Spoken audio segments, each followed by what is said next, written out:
नमस्ते मित्रांनो, राज्यातील पहिली ते 8वीच्या शाळांबाबत अत्यंत महत्त्वाची बातमी आहे. कारण शिक्षण मंत्री दीपक केसरकर यांनी या शाळांसाठी अत्यंत महत्त्वाचा निर्णय घेतला आहे आणि तो निर्णय जाहीर सुद्धा केला आहे. त्यामुळे राज्यातील शाळांमध्ये पुढील वर्षापासून महत्त्वपूर्ण बदल होणार आहे. काय बातमी आहे सविस्तर या व्हिडिओमध्ये आपण पाहणार आहोत. त्या अगोदर तुम्हाला ही माहिती आवडल्यास व्हिडिओला लाईक करा आणि अशाच नवनवीन अपडेटसाठी गेट ऑल स्पेशल या चॅनलला सबस्क्राइब करायला विसरू नका. चला पाहूया सविस्तर.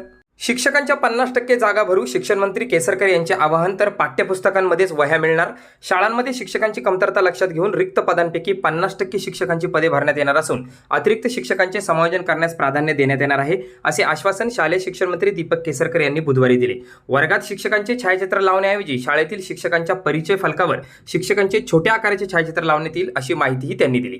केसरकर यांच्या अध्यक्षतेखाली शालेय शिक्षण विभागाची आढावा बैठक राज्यमंडळात झाली. बैठकीत केसरकर यांनी शिक्षण विभागातील विविध विभागांचा आढावा घेतला. शिक्षण विभागाचे प्रधान सचिव रणजित सिंग देवल, मंडळाचे अध्यक्ष शरद गोसावी, सचिव अनुराधा ओक, बालभारतीचे संचालक कृष्णकुमार पाटील, माध्यमिक शिक्षण विभागाचे संचालक महेश पालकर यांच्यासह उपसंचालक, शिक्षणाधिकारी आणि वरिष्ठ अधिकारी उपस्थित होते. केसरकर म्हणाले की राज्य सरकारच्या निर्णयाप्रमाणे शिक्षकांच्या रिक्त पदांच्या 50% पदे भरण्याला अडचण नाही, त्यामुळे ही पदे भरण्याची कारवाई सुरू करण्यात येईल. त्याचवेळी राज्यातील काही शाळांमध्ये 2 विद्यार्थ्यांमागे 1 शिक्षक कार्यरत आहे, तर काही शाळांमध्ये शिक्षक नाही, ही वस्तुस्थिती आहे. तर पाठ्यपुस्तकामध्येच वह्या. शालेय विद्यार्थ्यांच्या दप्तरांचे ओझे कमी करण्यासाठी पुढील वर्षीपासून 1ली ते 8वीच्या विद्यार्थ्यांना पाठ्यपुस्तकांमध्ये वह्यांची जोड देण्यात येणार आहे, असा पुनरुच्चार शिक्षण मंत्री केसरकर यांनी केला.